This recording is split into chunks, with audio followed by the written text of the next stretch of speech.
L'origine de tout cela tient en un seul mot, un nom. Ce nom, c'est Fontainebleau, ou Blot, si vous préférez. Un garçon qui se trouvait là, et que nous voyons quelquefois, s'approche, met une main ici, un pied là, et se dresse sur le sommet, sans que nous ayons compris par quelle astuce magique il y était parvenu. C'est ainsi que j'ai fait la connaissance de Pierre Alain. Au nom du président de la République et en vertu des pouvoirs qui nous sont conférés, je vous fais officier de la Légion d'honneur. Je te donne la parole. Je vous remercie beaucoup pour cette cérémonie. Et puis mon ami Marcel Ichac, qui a un peu passé un peu beaucoup de brosse à lui.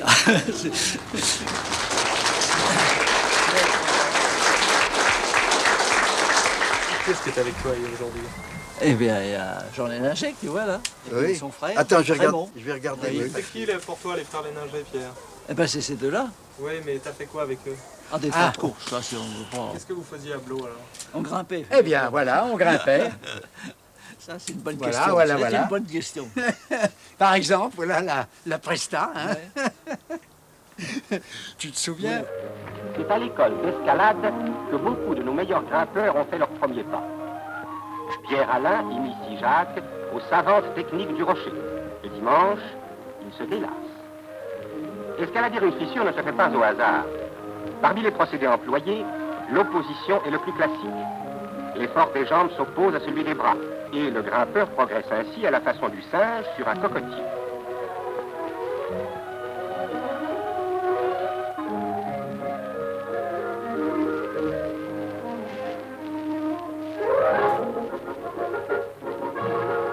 La technique de l'adhérence permet de se maintenir sur un rocher lisse en défiant les lois de l'équilibre. Pierre, que ses élèves appellent la très pure lumière du rocher, semble se jouer des difficultés. Ce maître qui a gravi les sommets de l'Himalaya a acquis sa virtuosité en s'entraînant pendant les week-ends sur les rochers de Fontainebleau.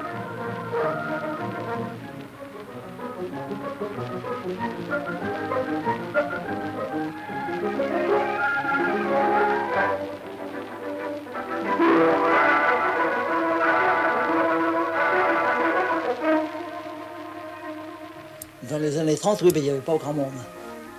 Au maximum, quelques dizaines de grimpeurs. Moi, je grimpais surtout du côté du Cuvier. On grimpait, non pas comme des forcenés, mais on grimpait parce que ça nous faisait plaisir, sans espèce d'esprit de compétition ou autre. Après, c'est venu. On grimpait simplement pour le plaisir de grimper. Triompher de la difficulté en utilisant les moindres aspérités, en conservant l'adhérence quand toute prise semble avoir disparu, mais se hisser quand même coûte que coûte, tel est le but à atteindre.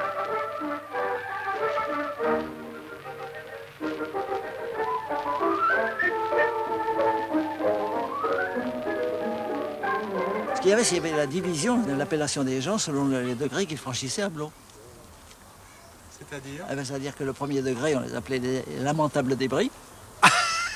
Le deuxième, ceux qui faisaient du 2, c'était des pauvres corneaux. Le troisième, c'était le tendre espoir popofiste. Quatrième, c'était déjà l'honorable grimpeur. Le cinquième, je parle des degrés Blot. Hein. Ben, bien sûr. Le cinquième, c'était le puissant seigneur du graton. Et enfin, le sixième, c'était la pure lumière du rocher. À la pure lumière des rochers. Voilà. Je me souviens de la pure Toi lumière des rochers. Et moi, ah ben moi j'étais la très vieille et très pure lumière du rocher. Dans le temps, je me souviens que les plus doués, il y en a deux qui étaient arrivés à faire avec ski au pied jusqu'en haut. Mais je peux te donner quelques conseils si tu veux. Oui. Alors, non, tu démarres, je te dirai. Et là, on va les faire comme ça. Voilà. Ici. Ah, s'il avait ses skis, ça irait mieux. Si tu avais des skis, quand tu prends bien de la quart, avec tes skis, tu tiens mieux sur ces petites prises-là. Et là, tu plottes le rocher doucement pour trouver une fissure aimable. Et si tu montes ton pied Attention. Oui, oui. Oh, mais c'était pas mal. C'était pas mal. Mais la prochaine fois, tu viendras avec tes skis et t'essaieras. C'est peut-être mieux pour les petites prises latérales. Voilà, tu vois, après, il faut que tu viendras mettre le pied par Oui, c'est ici. ça, oui. Et puis après, les pieds là-dessus. Voilà, oui, je me souviens. Mais c'est ça, mais il y a la prise que tu l'as remarqué, je crois. Au-dessus de... C'est cette prise, je crois, là. Oui, oui.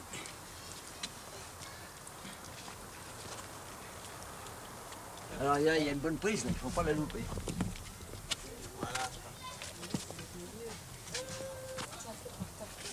Alors, ah oui, alors... Là, ça doit partir à droite. Ça Il doit va partir à droite, suivre oui. la vire à droite. S'il y a des prises Voilà. relativement faciles. Alors, c'est après pour sortir, parce que moi, j'ai pas le droit de sauter. Hein. Ah, t'as pas le droit de sauter. Ah non. Tiens, là-haut, là. En principe, j'ai pas le Bah, droit de Regarde sauter. si t'as des prises.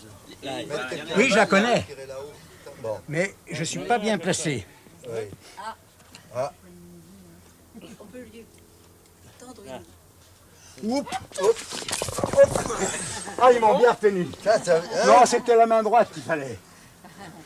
Tu sais, mon vieux, hein, moi, je m'en souviens plus. Hein.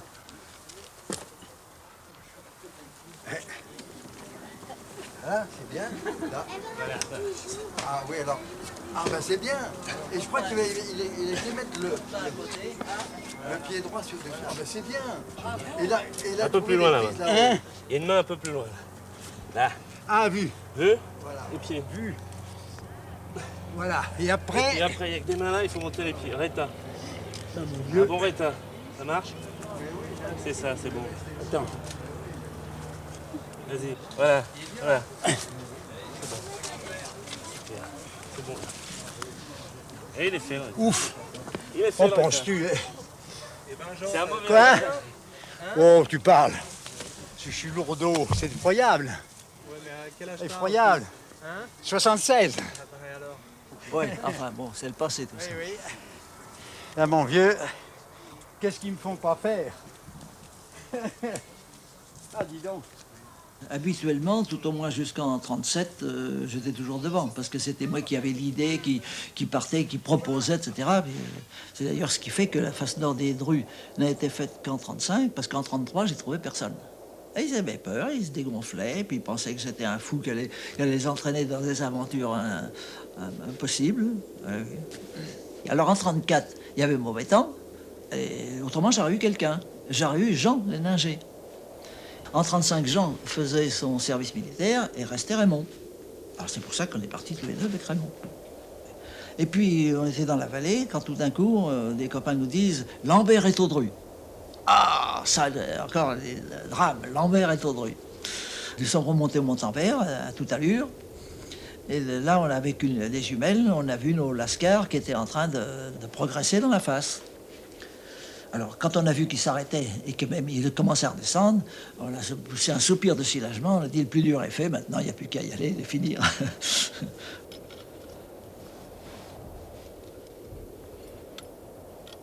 L'accordé Alain Léninger, très entraîné, parvient rapidement au pied des difficultés qui ont repoussé le Suisse Lambert.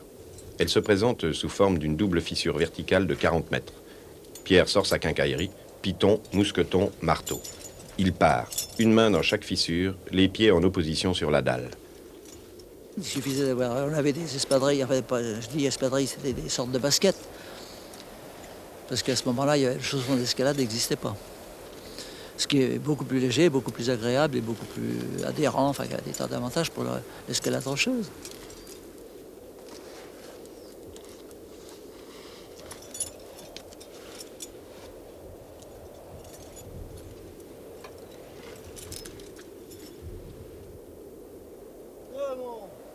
La technique de l'adhérence mise au point à Fontainebleau fait merveille.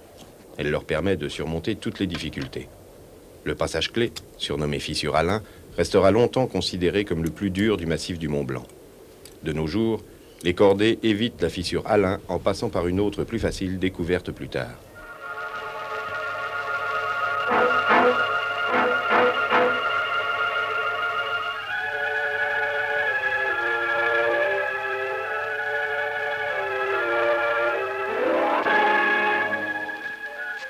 Au passage délicat, clé de l'ascension, Pierre passe aisément la fissure.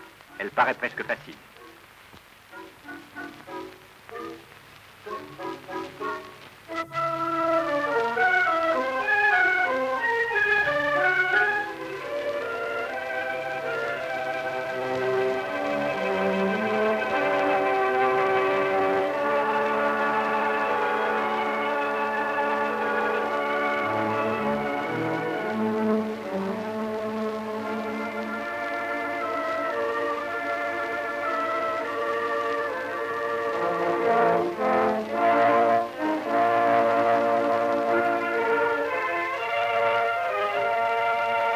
Après 2 jours passés dans la face nord, Pierre Alain et Raymond Léninger atteignent enfin le sommet des Drus.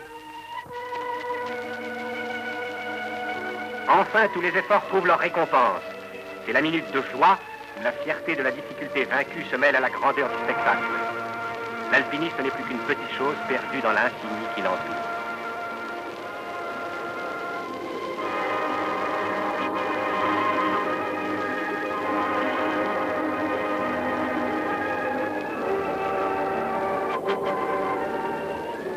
Le succès retentissant de cette première fit taire les chamoniards sceptiques qui ne comprenaient pas comment ces jeunes Parisiens osaient s'affronter à de telles parois jugées jusqu'alors impossibles.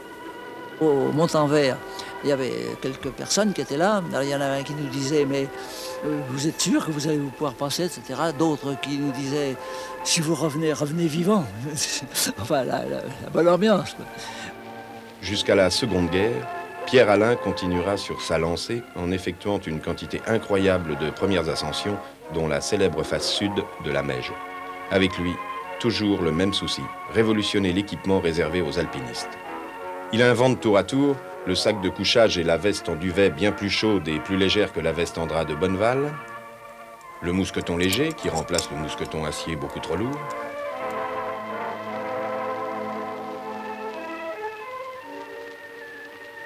il crée également le descendeur, petit appareil destiné à éviter les brûlures parfois douloureuses de la descente en rappel sur la cuisse.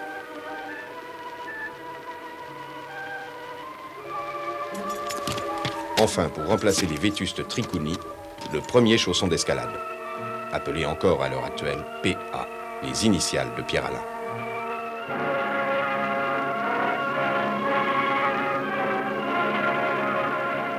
En 1936, Pierre est sélectionné parmi l'élite de l'alpinisme français pour partir en Himalaya. En 1936, oui. Et c'est la première expédition française qui était commandée par Henri de Ségogne. Nous étions 10 Français, des Sherpas, et puis 500 porteurs du pays. Plus 300 porteurs du pays pour nourrir les 500 sur le glacier où il n'y avait plus de ravitaillement possible. Ce qui faisait à un moment donné, nous étions 800.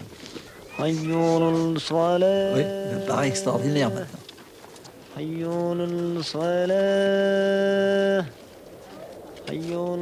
Henri de Ségogne raconte. De ce séjour, je ne me souviens guère que des sentiments d'admiration pour ceux de mes camarades, qui, sans redescendre une seule fois au camp de base, restèrent 25 jours de suite en haute altitude et luttèrent d'une lutte souvent pénible et périlleuse pour le succès de l'expédition.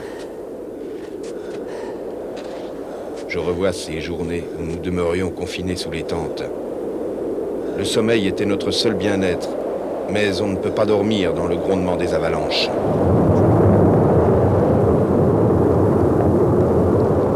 Mais que font-ils là-haut? Enfin, une note de Pierre Alain m'apporte des nouvelles. Le froid avait atteint moins 20 degrés. La violence du vent était telle qu'ils étaient obligés au camp 5 de se cramponner au mât de la tente de crainte qu'elle soit emportée. Quelques jours plus tard, la tempête n'avait pas cessé. Ce fut l'évacuation définitive, l'écroulement d'un rêve. Du moins, à défaut de la victoire espérée, gardions-nous la certitude d'une revanche future. Malheureusement pour Pierre et ses amis, l'arrivée de la guerre empêchera tout nouveau projet. Pierre Alain participera à la libération de Chamonix, mais c'est à Paris que le parfum de liberté retrouvée lui donnera de nouvelles idées. C'est une tenue quelque peu extravagante que d'arborer en plein Champs-Élysées chemisette, brodequin et corde de montagne. Si vous le voulez bien, ce sera le début de notre histoire. Et avant d'aller plus loin, permettez-moi de vous présenter nos 4 amis. Pierre Alain, le vénéré maître grimpeur, Guy Poulet, dit le gros, René Ferlet, le dur, et Jacques Poincenot, le benjamin. Messieurs, quand vous voudrez, nous sommes prêts.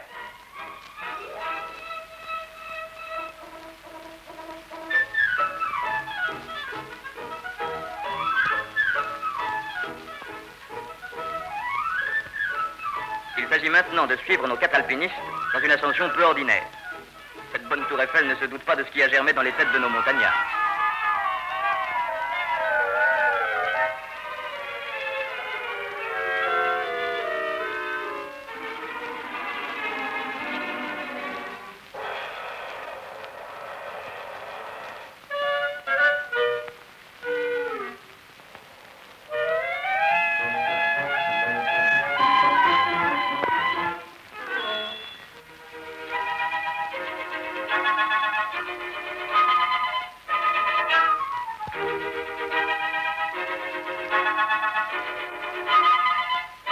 Pendant ce temps, nos alpinistes s'en donnent à cœur joie sur les parois de l'aiguille Eiffel.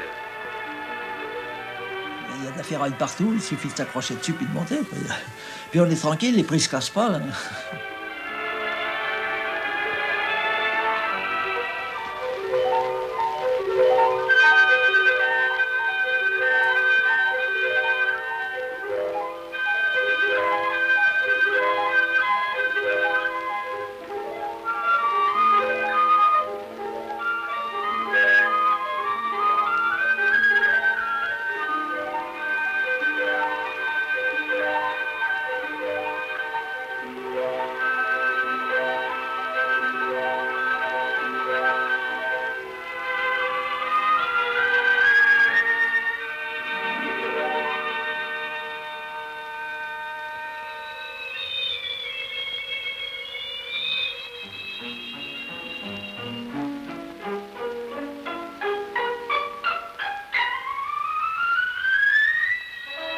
Même pour 4 alpinistes très entraînés, franchir cet encorbellement à 300 mètres au-dessus du sol est une opération délicate, particulièrement vertigineuse. Le vide est ici beaucoup plus impressionnant qu'en montagne. Il est partout à la fois, jusqu'au travers même des poutrelles. Le dernier surplomb, la tour Eiffel monte comme ça, alors là il y avait un tuyau. Alors on s'est pris au tuyau, les pieds dans le vide, on a marché, on est arrivé en haut comme ça. Là où ça a été le plus curieux, c'est justement au 3e étage, parce que les gens ne savaient pas, ils n'étaient pas avertis. Ils voyaient bien un caméraman qui était là en train de tourner quelque chose, mais ils ne se rendaient pas compte. Puis alors ils nous ont vu surgir, côté vide de la rambarde, n'est-ce pas, comme ça, et puis ils étaient là, ils nous voyaient arriver d'en bas. Ça, ils étaient assez surpris, il faut dire. Mais la plateforme n'est pas le sommet. Il reste encore quelques mètres de poutrelle vierge jusqu'à la hampe du drapeau où ce dernier flotte à plus de 300 mètres au-dessus de Paris.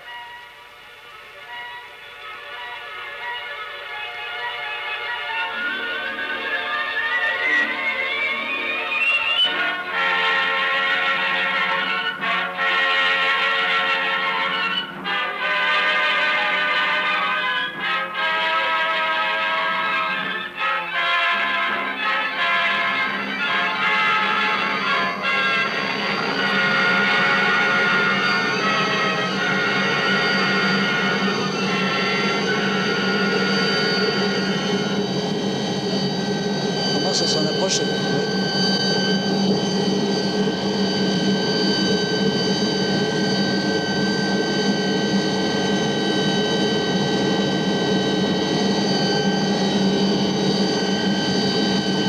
Où est-ce que vous avez bivouaqué? Ah, on a bivouaqué plus haut. Non, pardon. Non, on a bivouaqué nettement en dessous de la niche, c'était en dessous. Et on va tellement vite là qu'on n'a pas le temps de s'en apercevoir.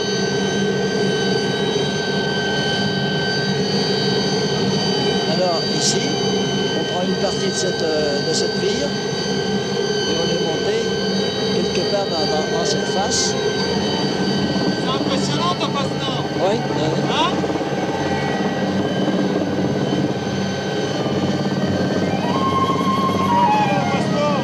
Oui. En bas, là, pardon. Plus bas. Oui, En rouge. Vous allez voir?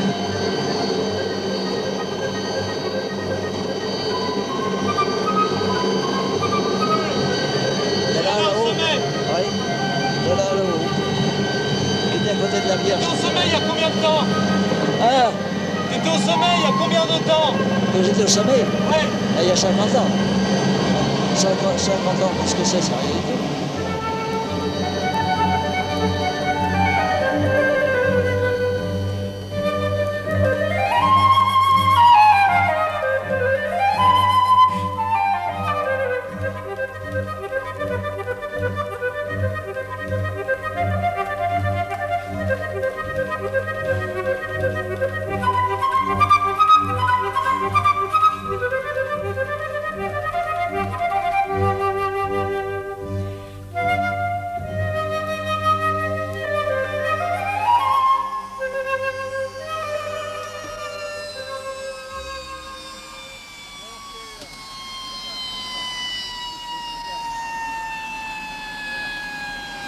Cette fameuse fissure Alain, ça donne quoi depuis le en vol, puis un hélicoptère? Eh ben, ça donne que c'est pas comme quand on est dedans, c'est pas la même chose.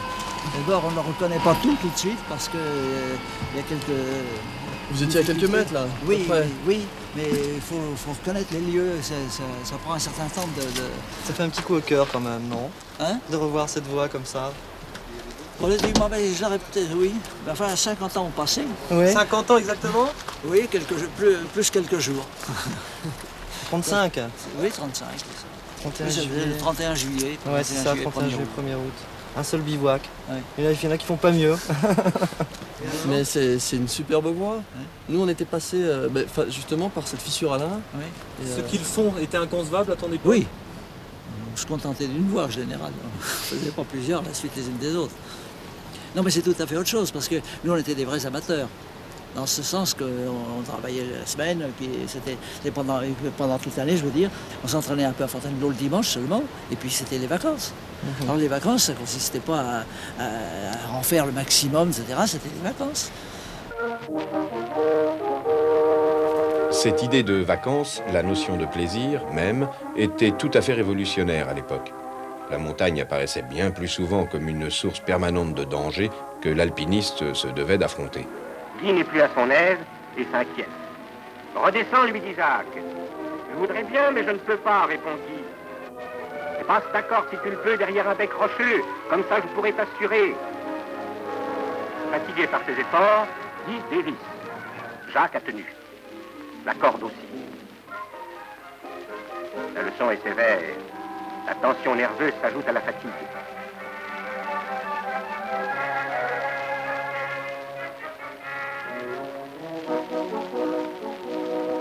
Pourtant, nos jeunes présomptueux ne s'avouent pas battus. Ils essaient de tourner la difficulté en franchissant un couloir. Mais la pratique de la neige manque, et c'est le deuxième échec.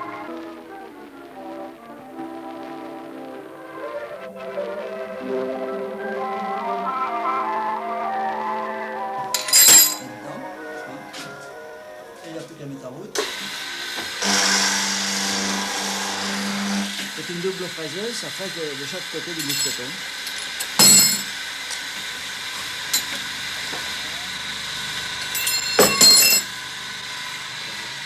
Et ces machines, elles se trouvent dans le commerce?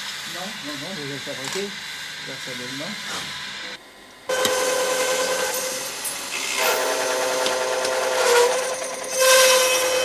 Tout a été conçu par vous? Oui, oui. C'est mieux comme ça? Ah bah oui, je trouve. Voilà. Ça, c'est ici. Alors ici, c'est donc l'atelier dans lequel on fait les finitions, enfin différentes opérations avant le montage. Et ça, là-haut, là, ce qui pend au plafond, c'est quoi? Ah, le trapèze, là, c'est pour garder la forme, pour pas se laisser rouiller les épaules.